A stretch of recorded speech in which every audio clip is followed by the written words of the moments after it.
sa ato labaw na Ginoo, di ba? Pasalamat kita kay paggamit na instrumento, grabe kadaghan ng mga tao para mamugna inin ato proyekto. Sakto, di ba? Pasalamat ako kay Father Bonono for gracing this momentous day sa pag-bless. Una sa tanan, pasalamat kita sa Ginoo kay dili may ni mahitabo kon waya siya. Sakto, di ba? So pasalamat kita kay ang mga tanan mga tao nahimong instrumento. And isa sa jaon sa ako sa gusto personally pasalamat. Medyo taas-taas rabin ako speech ko.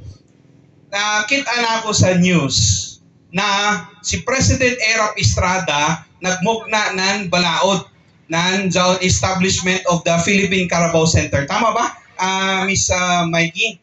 So ako tagunahuna. Uno man, importante man ang Carabao na biskay gani, bijaan na nato ang Carabao kay maggamit na kita ng makina. Hinangon na manuan na balaod. So ako tagunahuna at that time, medyo backward siya. Kay uno man mag-Carabao man paman kita na pwede naman maggamit ang makina. So gamay pa ako to, bata pa ako to, yako to kasabot. So amo to na sige na lamang. And then, isa sa mga instances na nakakanto ako sa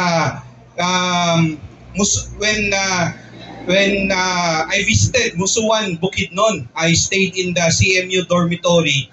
Grabe ka kusog na pasalubong ang John Pastillas sa nanggatas ng Carabao.